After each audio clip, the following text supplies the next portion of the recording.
امام عاصم رحمہ اللہ تعالی مسجد نبوی میں قرآن پڑھا کرتے تھے، منہ سے خوشبو آتی تھی۔ ایک شاگرد پیچھے پڑ گیا، حضرت کیا آپ الائچی منہ میں رکھتے ہیں؟ فرمایا نہیں۔ شاگرد نے کہا کہ حضرت خوشبو آتی ہے۔ فرمایا میں کچھ نہیں رکھتا۔ اس نے کہا کہ حضرت خوشبو آتی ہے۔ جب بہت پیچھے پڑا تو انہوں نے بتایا جب یہ امام عاصم رحمۃ اللہ تعالی علیہ تلاوت کرتے تو ان کے منہ سے مشک کی خوشبو آتی۔ تو شاگرد نے پوچھا کہ حضرت آپ جب قرآن کریم کی تلاوت کرتے ہیں تو آپ کے منہ سے مشک کی خوشبو آتی۔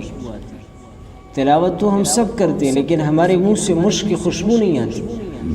ایک شاگرد جب ان کے پیچھے پڑا کہ حضرت آپ ضرور بتائیں آپ منہ میں کوئی چیز رکھتے ہیں کہ جس کی وجہ سے آپ کے منہ سے مشک کی خوشبو آتی ہے؟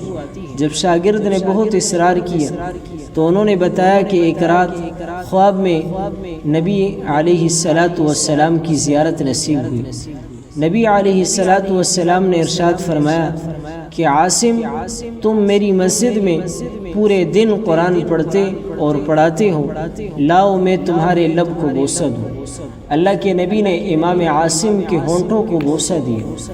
جس نبی کے ہونٹ جس کے ہونٹوں سے ملے ہوں تو اللہ نے ان ہونٹوں کے اندر اس منہ کے اندر مشک کی خوشبو رکھ دی۔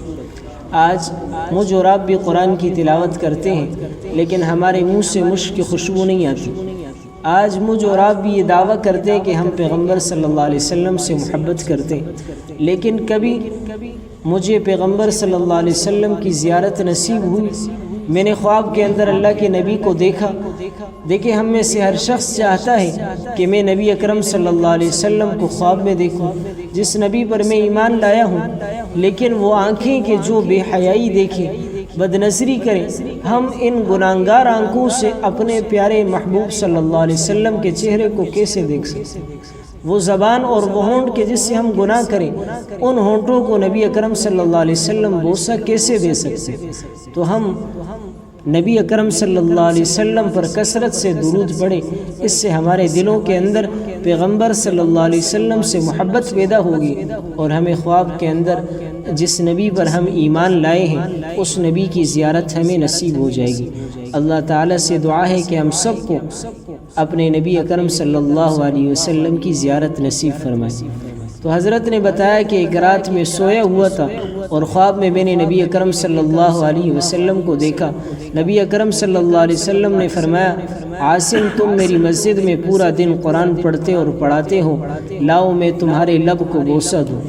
خواب میں نبی اکرم صلی اللہ علیہ وسلم نے میرے لب کو بوسہ دیا، اس وقت سے میرے منہ سے خوشبو آنے لگی۔ تو یہ امام فرماتے ہیں کہ جب سے خواب کے اندر نبی اکرم صلی اللہ علیہ وسلم نے میرے ہونٹوں کو بوسہ دیا ہے، اس وقت سے جب کبھی میں تلاوت کرتا ہوں تو میرے منہ سے مشک کی خوشبو آتی ہے۔ یہ نبی اکرم صلی اللہ علیہ وسلم کی مبارک بوسے کی وجہ سے ان کے منہ سے ہمیشہ خوشبو آتی تھی۔ تو ہم بھی اللہ کے نبی پر کثرت سے درود پڑھنے والے بنے تاکہ ہمیں بھی اور قرآن کریم کی کثرت سے تلاوت کرنے والے بنے۔ روزانہ رات کو سونے سے پہلے ہم اپنے آپ پر لازم کریں کہ قرآن کریم کا ایک حصہ ہم تلاوت کریں گے۔ جتنا اللہ نے ہمیں وقت دیا ہے، ایک سپارہ کر سکتے وہ کریں، یہ نہیں کر سکتے آدھا سپارہ کریں، ایک پاؤ پڑھیں، یہ بھی نہیں کر سکتے، کم از کم ہم اپنے آپ پر لازم کریں کہ رات کو سونے سے پہلے ہم قرآن کریم کی صرف ایک آیت تلاوت کریں گے، اس کے بعد ہم سوئیں گے، اس سے پہلے نہیں سوئیں گے۔ تب بھی ہماری زندگیوں کے اندر قرآن کریم کے جو برکات ہیں وہ ہمیں ملیں گے۔ اللہ رب العزت سے دعا ہے کہ عمل کی توفیق